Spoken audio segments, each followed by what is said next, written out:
I say I have been living every part, like a quarter of my life in every country. I lived my childhood in Colombia, then my teenage years here in Spain, and then my adult life in the US. And I can really, I don't know anymore what I am. Like I'm always a guest, but I'm always like a person from this country. I'm confused. Colombia is just color and music and happiness and community and family. Welcome to the Immigrant Experience in America, an immigrant human library, where we amplify and humanize the experiences of immigrants in the United States and around the world. Listen in as we add another story to our immigrant human library.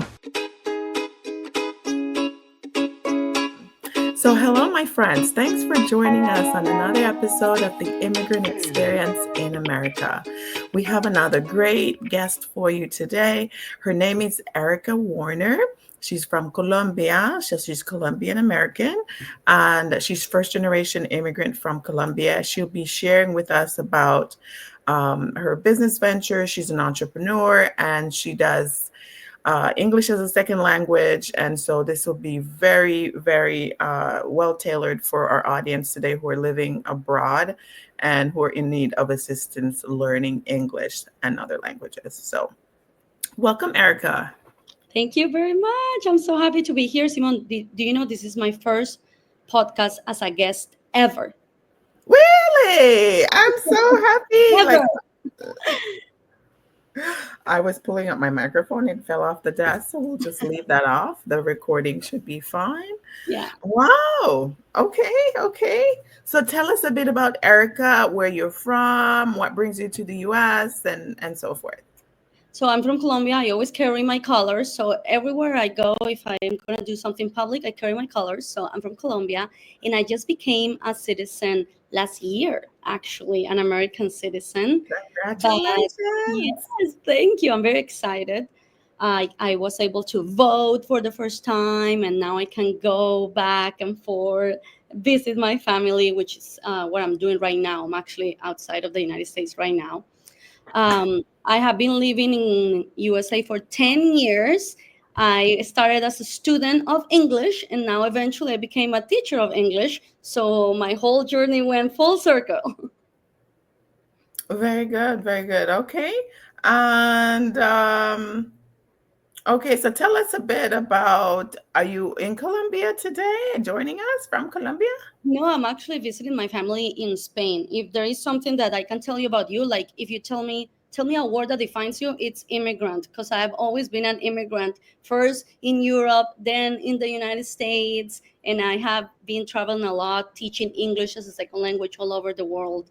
So I'm always traveling, and but always with my mission of getting English to people, because now more than ever I have been seeing that it's so necessary. This language is becoming more and more like the universal general language. Not the most important, but definitely the one to communicate the most everywhere you go. So right now I'm in Spain. Oh, yes, that's true. I think if you go to a lot of countries, they'll have their native tongue and English. In most places, people will know some sort of English to be able to communicate with you. Yeah. Very important for business, travel, and the influence of the US and the And UK social on media. And for and social social media. media. That's right. So tell us a bit about Colombia, what life is like in Colombia, and also by extension, Spain. Like, what is life like in these two places that you've been? So, I have been living now, I just turned 37 yesterday, and I say I have been living every part, like a quarter of my life in every country. I lived my childhood in Colombia, then my teenage years here in Spain, and then my adult life in the US. And I can really, I don't know anymore what I am. Like I'm always a guest, but I'm always like a person from this country. I'm confused. Colombia is just color and music and happiness and community and family. Spain is loud and fun, and it's all about food. And yes, siesta is true. It's very popular, taking a nap, which I love. And for me, the US, which I love, I cannot say more than the others, but the one thing I will say about the US is that it taught me the importance of civic engagement. Like that's the way I define the US. There I feel like people are really engaged in the community, in education, in the environment. So I have learned a lot about being engaged in my community and using my voice louder in the United States, actually. So I have a Wow. little bit of every country. I love the rest. When I'm in Spain, is you learn to rest and not work so much. In US is you learn more about being productive and following your dreams, and in Colombia it's all about family and community. It's just a little bit of everything. It's so beautiful. Yeah, certainly. So that's interesting because I actually, I can highlight and underline the expression that you're making there in defining what the U.S. is like, civic engagement. I So like. for a lot of immigrants coming from communal cultures where there's lots of family, community cohesiveness, a lot of times people might not have a sense of a strong self identity. And when they come into the US, it's kind of where, through the whole assimilation, integration, accommodation process, you kind of learn your sense of self. And now and being like almost unmuting and speaking up and having a voice and using that voice. So you're actually expressing that. Oh yes, there is like an awakening. That's what I will call it. That's what I went through. I was an immigrant in Spain for 13 years, and I never was as engaged as when I started living in the United States. That's when I felt like I was born as a loud voice and started exercising my rights and fighting in a way for what is right.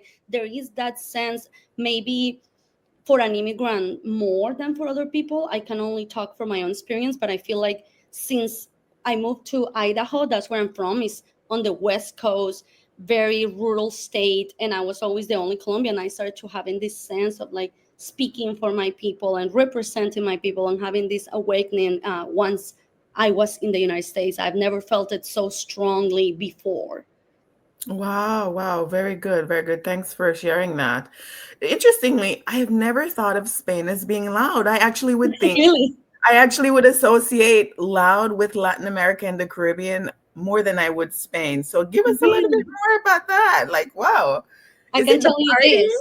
party? Yes, I can tell you this. I was extremely worried for this interview because there is not a single part of the day where the city or the people is quiet except for like nap time, which is around this time. So I'm very excited that it's around this time that we're having an interview. It's a very loud country, but not in a bad way. Just people are talking all the time. Neighbors, you can hear music, you can hear people talking in the bar. It's not like when you can go to a cafe and work from a cafe. You cannot work from a cafe here because everybody is engaging very loudly about sports and the news, and their last family visit is a very loud country. I will say that. And I have noticed it more than ever here now because I live in Idaho, which is quiet nature. And now I'm here. I am in Palma de Mallorca, which is an island city. It is so loud but happy, like people are just very alive and lively.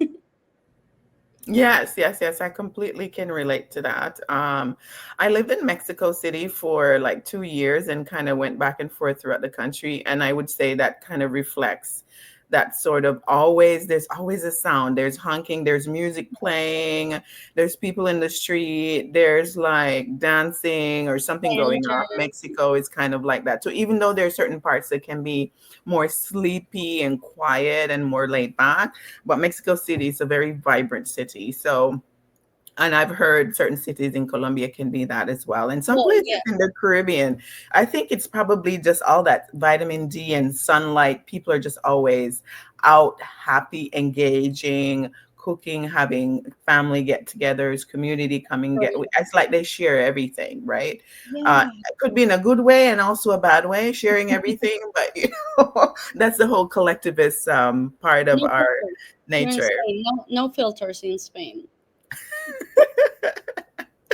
I had a friend who studied there some years back, and I've always thought, oh, two of my friends actually studied in Spain, but I've always wondered what it was like to be that part of the. I've visited France, and went drove to I think the Belgian border, but I never really went to anywhere else. I just came back through the airport, took the train and all of that to Paris and that. But I wonder what the other parts of Europe is like. So I've heard great things about Portugal, Yeah. Spain, and so forth.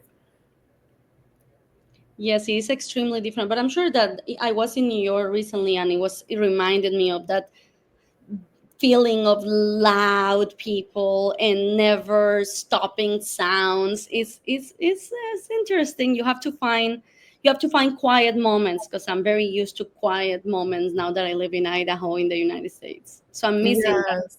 Yes, yes, and no, I can totally relate. And something that I've actually thought about recently, because I'm from Jamaica originally, and the culture Oh can yeah. be just as loud sometimes, because I'm a part of a family, one of 12 on my mom's side, one of 11 on my dad's side. So you can Whoa. imagine there's always people. There is never a little corner that you can find. I don't know how grandma did it, how my grandmas did it. They were always cooking for all these children, and they're amazing. I don't know how they did it, but they did, and left quite the legacy for us. Exactly. But I've often wondered, like, how do they? Everybody's talking at the same time, Yes.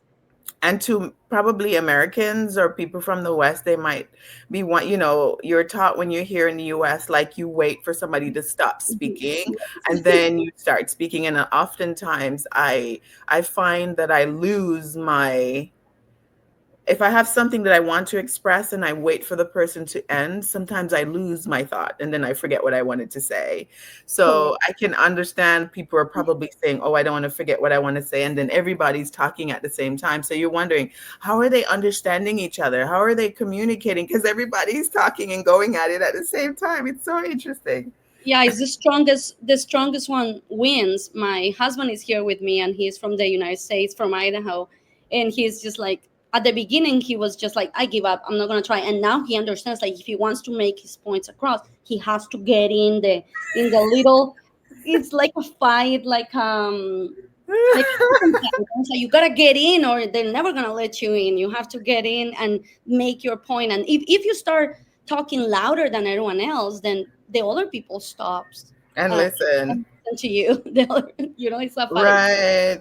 And interestingly, I have found when I first was here, um, the guys are yeah, they're cutting the lawn outside, and so I didn't even realize they're going to be here at You our can hear it. property, like right, exactly right at this moment. Because he was way over when I was driving out this morning. He was on the other side, and all of a sudden now here he is in the background with the noise. But this is life, right? This Yeah, life goes on, people. yeah. If you're Everybody hearing has in the background and you're listening and you hear a lawnmower going off, somebody's cutting the grass. it's But summertime. I've always wondered, like sometimes I felt like I can be like very calm, and then my energy just is like very high, like when I'm around my family. And then kind of understanding the whole American culture. And I actually think that I've actually become very Americanized, Yeah. because I find now that I'm around my family, I wait for people to finish talking before I get my word in. And sometimes I actually feel like I get a little anxious when I'm in groups where everybody's like going at it.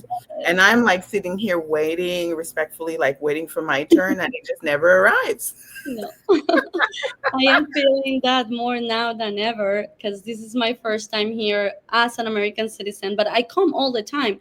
But I was like, did something happen to me? Like, did the passport do something to me? Because I am feeling more American than all my previous trips. I do feel with less desire to get in the fight. Actually, has been good for me, because people talks and it helps me to stop my thinking, because I'm an overthinker, but now everybody's talking and I actually don't have time to have my own thoughts, which is nice. It's like everyone else's thoughts are invading my brain. So it feels good. It's a break from myself. Oh, interesting. That's an interesting view of it.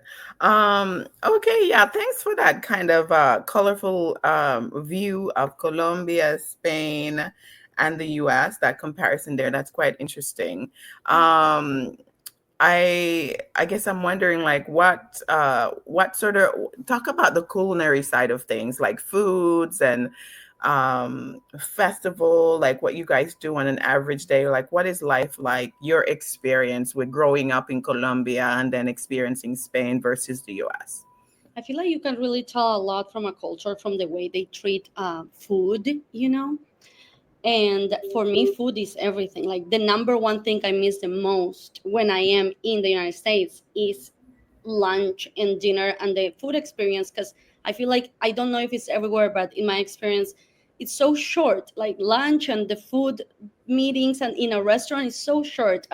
On my first day with my husband, we went to a restaurant and we were still in our first course, and he asked for the bill, and I was extremely offended. I said, "Do you want to leave? Is this date over? Why are you asking for the bill already? We haven't even have dessert." Because here in Spain, lunch takes forever, and you have to go and look for the waiter and tell him, "I want to leave. It has been 3 hours," you know.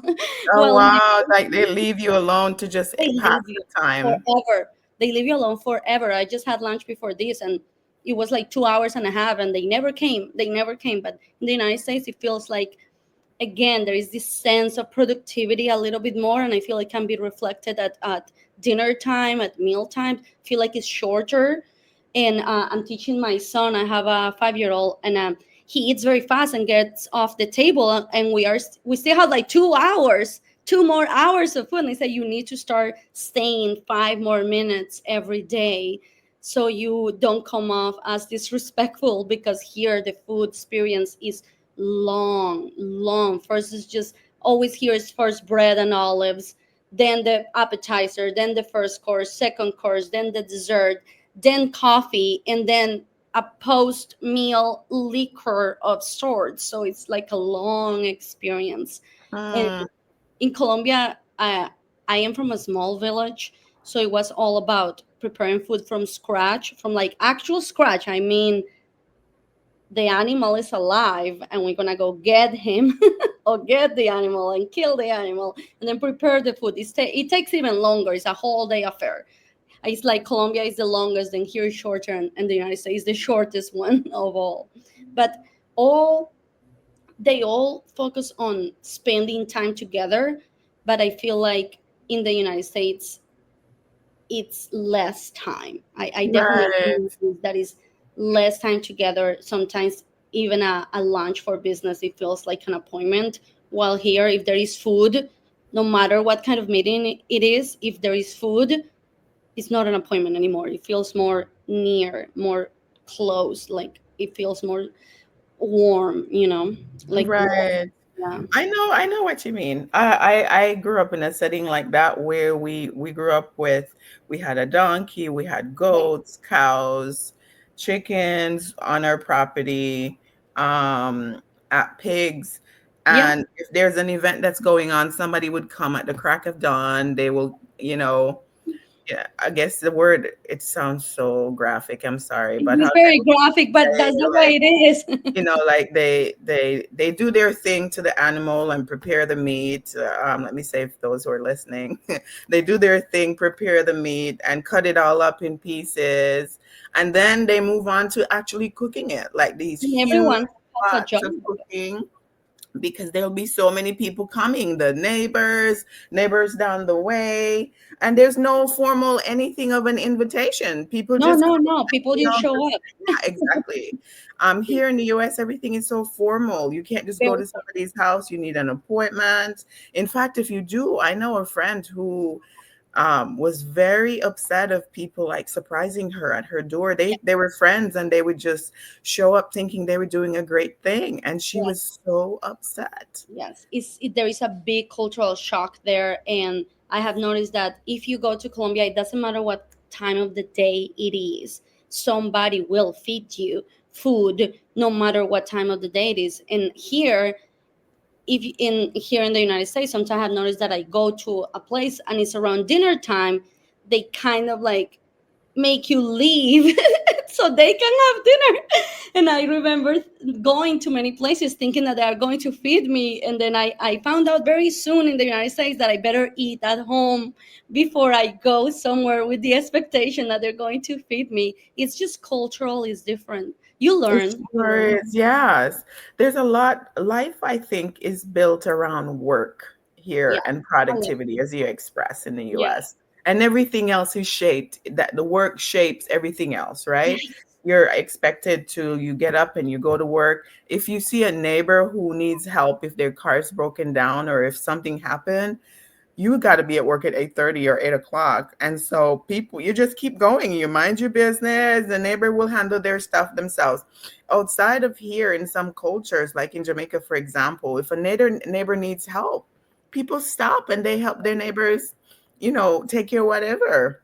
Yeah. The goal is not necessarily to prioritize work, but it's about relationships, It's a community, relationship. Yeah, yeah. right? Community cohesion. But here in the US, you find that little, the society isn't necessarily built around community and building relationships, and you have to actively form relationships, nurture those relationships, and bring people together, invite them, have an event, invite people over, or everybody just get in their own little silos. It's just work, taking the kids to school, cooking, watching a show or something, and then you really don't really get to see people at all. Yeah. Or you can. It's really sad. I like to establish with my husband at home in our home that if people come over, we're always gonna give them food. Just like so to start that tradition in our little community in our friend group that this is a house where we feed you. This is a house that you can show up without having an invitation on the calendar, and then people you will be surprised how much people model other people in their community. So now that I always go to a house in my friends, now I have been living in the United States for 10 years and they know Erika is always hungry. She always wants food. So now they know that when I go to their house, they feed me because they have been seeing it that when they come to my house, I feed them. And at the beginning, I was shy and I wouldn't say I'm hungry or I thought you were going to feed me. But now that we have real relationships throughout the years, I'm very Mhm. open about like if we're going to have an appointment, there has to be food involved or I'm not interested. And they Right. say, you're so straightforward. And I say, food is very important for me. Right. Yeah, it makes you feel welcomed. A very warm exchange. It brings you together when you sit and break bread with Yes, friends. it feels like there is Um, less of an ending point. It feels more natural that, wow, I have to leave at 5. It doesn't feel like that when there is food. It feels like there is not an end inside. And I like that feeling of when are you going to be done? I don't know. We don't know. In the United States, it's more like 3:15 to 4:45. And I like this kind of sense of like openness. I like it. Right, right. Yeah, I do miss that part. Like when I go around my family and we all get together, there's lots of food and we just sit and eat and talk and play games and just hang out. And it Hang fills you up. And I on. really, it can be very isolating for people here in the US, Yeah, where you just feel, especially if you come from a community that has those sorts of practices, correct. it leaves you feeling empty, like you're not connecting. And a lot of times I have found people aren't really interested in connecting or building community or connecting like that. They just want a transaction. You come to their kid's birthday party and you come for like 12 to 2 and it's Mhm. over and you're gone and you won't see them again until another year. You won't, yeah. Yeah. It's amazing. It's very isolating and I want to say I would call it kind of empty, void of warmth, because everything is just about transactions and productivity and work, and it's really seeped into the way that people live at home.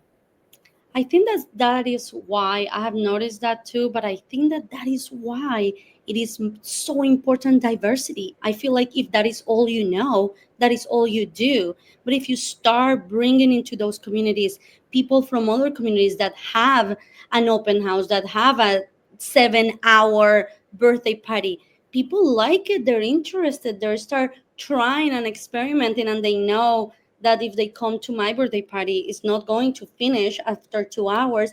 And they are curious. They just don't have experience. And I feel like that is so important. That's why it's so important that there is people like us in every circle in society, so we can start learning from each other, because we definitely learn about the productivity. I have learned I am the most productive person now in the world.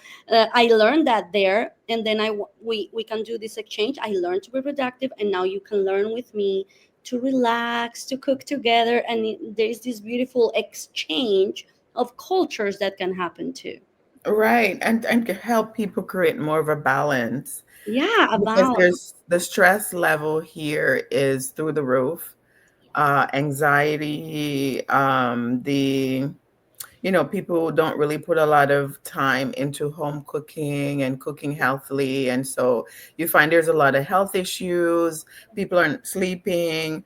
And I mean, it shows in the lifestyle isn't always the healthiest. And so there needs to be a balance of, like blending that collectivist communal side with this work productivity side that exists here in the US. There has to be, or else at the end of the day, the life expectancy will start dropping, right? Yes, yes. And the anxiety, yeah. Wow. Yes. So tell us about what you do in your work with as an entrepreneur and what led you down that path. I know you said you entered the US as an English Student. student, as a Mhm. student. Yes, and that's how everything started that way. I went to study English in Denver, Colorado, with a J1 visa, which is the visa for intercultural exchange. I was working as an au pair for an American family, and I had to attend ESL classes as part of the visa. I had to go to classes, and I had to help the family with the children. So I went to ESL classes, and I was 21 when I started going to those classes. And what happened was, on my first day of school, I went to school, and I was the only young person there. That my job was to study in English, and that's it. And everyone else, all my classmates, were just workers. So they were coming to class in their outfits from work. So they will be there in their construction or their nurses. Or like you could see all the uniforms, and you could see in their face that they're tired, that they're busy, that they are in the lane of productivity, right? And they were so cute. That's the word. They were so cute with their uniforms and their notebooks and their pens, and I just look at them, and I have never felt so much like pride and love. I just fell in love with these people, because Mhm. I was like, here I am, this is my only job. I'm 21, and they are doing this because they want to do it, because they want to create a life in this country, and they're learning, and they're tired, and they have children. I didn't have children at the time, and I was just fascinated by this. So I said that day, I remember it was in November, I know the day exactly, November 15, 2013. And I said, oh my God, I am going to become an ESL teacher. I want to be an ESL teacher. I'm going to go back to school and get my teaching degree. And someday I'm going to be an ESL teacher, because I think I just found my vocation in this classroom. And that's what I did. I went back to school, and I got my teaching degree, my TEFL certificate to teach English as a foreign language. And I worked a lot in different, in public school, in private schools, in community college, in the library, everywhere I worked. And then during the pandemic, I decided to just go ahead and start my own school, because I still noticed a little gap between the education system and the actual immigrant experience. Um, Mhm. there, there is a lot of resources for English learning, so many, but there was something that was missing that I noticed. There was English for like real immigrant workers. I was hoping to help some of my classmates finding English for like the construction job, or landscaping jobs, or people that a lot of Colombian women work as nail technicians. And I Mhm. was trying to help them, because I was the best one in class, because I was 21 with no obligation. So they were always asking me for help. And I will go to YouTube or to the internet to look for this stuff, but there was nothing. There was always English for traveling, or English for like pilots or doctors. And I was like, wait, what about these other jobs? And there was nothing like that. So I started writing my own material, and more like I call it more real life immigrant English. And then I decided to launch my platform, my online school, focusing on this specific kind of English for the hardworking immigrant. And I think that's why it's doing so well, because I know how it feels, and I have walked that same path. And also the resources that I offer are very like raw, very uh, real, more. Hands I, on? yes, Is that yes, what you're trying to say? yes, Like yes. everyday life Everyday experience type of life, a thing. but not just like going to the supermarket, but like even just getting your social security number, things that if a person has not been an immigrant in the United States, there are things that people don't know that you have to go through and that you are terrified to do, like when you have to go for the first time to get your social security number, because Americans get that at birth, right? But we as adults, we have to go and fill forms, and we have to do that the first week we are in the States, but we have no idea where it is, and we don't speak English. So you are so scared, or you have to get your driver's license, or you have to go to your immigration appointments with your attorney, or your citizenship interviews, all this kind of stuff that people need guidance. So I'm writing all my programs and books for this specific experience. Very good. Very good. Much needed. Much needed. That's kind of like what pushed me.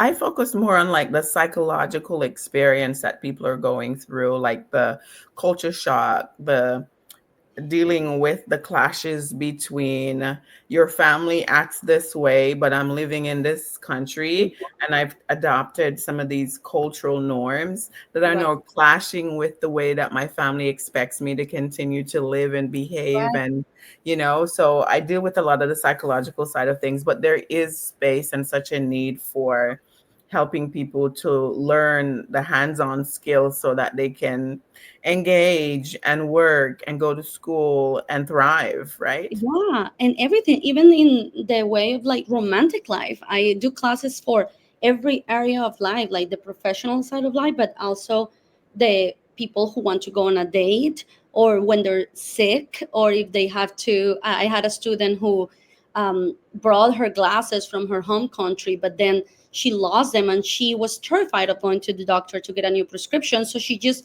went through life without her glasses. I use contacts. I cannot live without my glasses.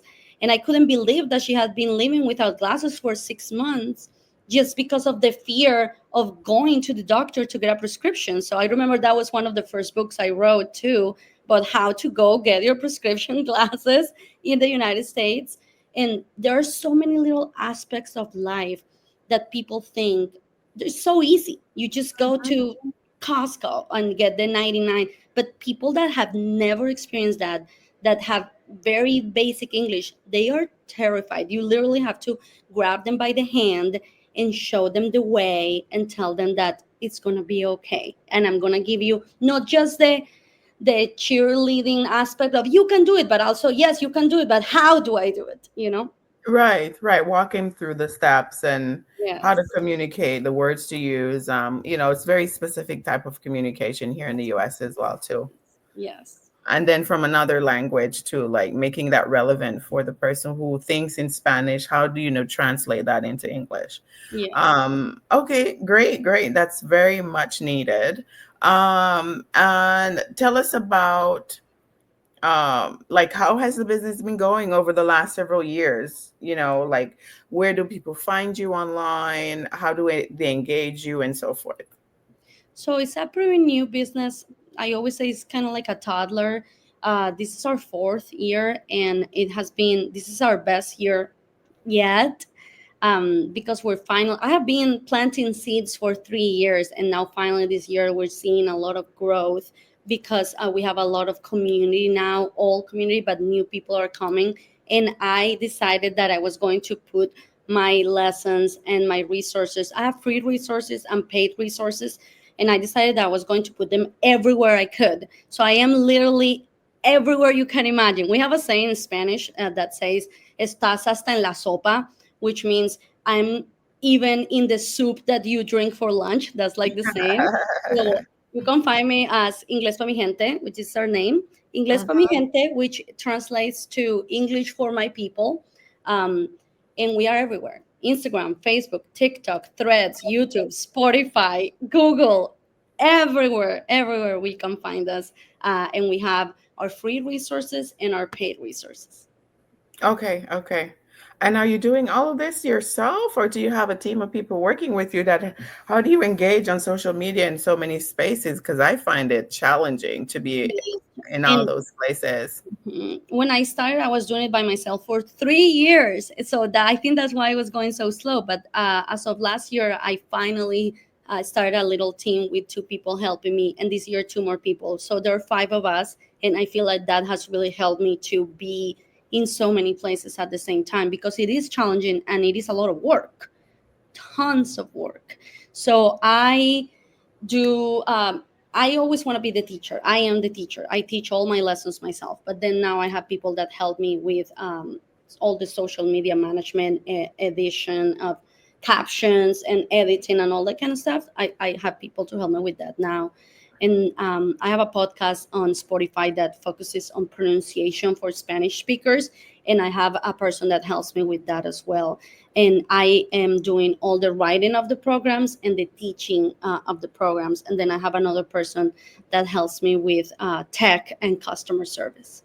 Okay, okay. All right. So your podcast is solely like on Spotify. Is it video where you're going through showing people how to pronounce things and things Yeah, like that? So it's a very um it's probably more geared, well, I suppose not necessarily Spanish speakers. Everybody could join to learn if they're learning English for the first time. yeah, we're learning pronunciation. The pronunciation is very focused on the problems that you have as a Spanish speaker, but we're learning words for careers. So we're learning a lot of job, and every chapter it focuses on a different job.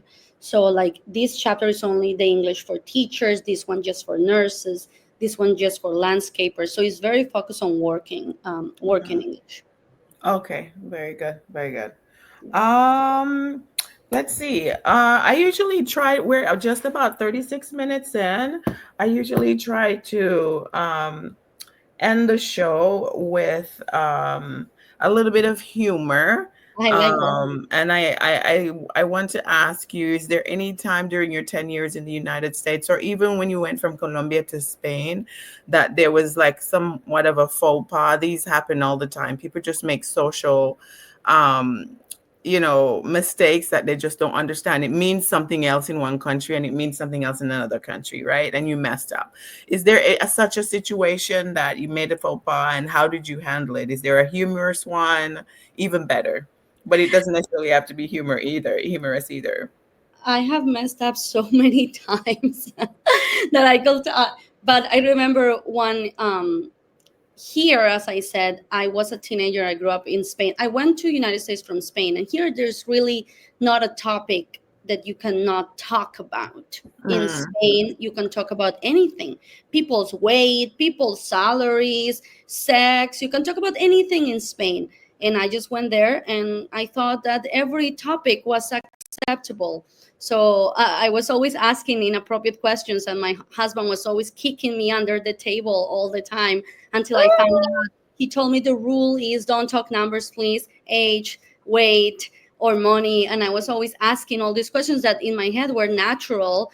A friend of mine told us, I can't stay for dinner because I have a doctor's appointment. And I say, why? What is wrong with you? What do you have sick? Do you have to go to what kind of doctor you have to go? When is your appointment? What's going on? And they didn't want to talk about it. And I was like, oh, I'm sorry. I was just worried about your health. But apparently, it was too many questions at once from me. mm. Okay, so you had to learn the social interaction when you're dealing with more like an American audience, right? They don't want to. They might feel like you're prying into their personal Yeah, business if you ask too many too questions. many details. I want to know all the details. Now I know that it's more general information. Right, because in collectivist cultures, people share a lot, and if you don't share, then I mean that means something, right, in their eyes, and so, and I mean, I guess there's a good side to sharing where you feel cared for, people know what's going on with you, they're looking out for you. But then on the other side, it could just be like a lot of being nosy. Like Yes, I, nosy. I came across somebody discussing this idea as to why people in collectivist culture gossip so much. It can seem like gossiping, like everybody's talking about everybody's business. And when I was growing up, that was like a regular thing. But as Yeah. I've gotten older and become more Americanized, it is so uncomfortable to me. Yeah. And but somebody explained it is they were like people share so much or overshare or appear to be gossiping because it makes them feel close, right? Yeah, it's about care. Something Yeah, if something's happening and they share it, they feel like it draws them closer, they feel connected. And yeah, I'm still working on that mentally, but sometimes it can appear like gossiping and it makes me very uncomfortable as I've gotten older, even though I Yeah. understand it, right? Yes, yes, yes, of course. Yeah, you always have to be navigating both things, both cultures. Yes, definitely. You're definitely a third culture person in this space, as I like to call you, and you're raising a third culture child, right? Right. As I am too, adjusting, living in the in between, learning so much. Yes, the in Um, between, that's the space. Definitely. Okay. So, any final words that you'd like to leave us with for the audience? Well, I would just like to say that if you ever encounter a person who has broken English, to just be extra kind and extra patient and give them at least a second chance to say their sentence. If you don't get them the first time, just ask them, can you repeat again? Just because they're so scared. We are so scared when we're starting in the second language, and people are doing their best. They really are. My students are doing their absolute best when they venture into the world to do simple things, and for them it's a big deal. So if you are a native speaker or you already speak English perfectly, just extra kindness to those people who are Yes, starting. definitely a little bit of a patience while they are learning, right? Yes, Yes, it can be quite harsh. And then some people can retreat to what we call enclaves.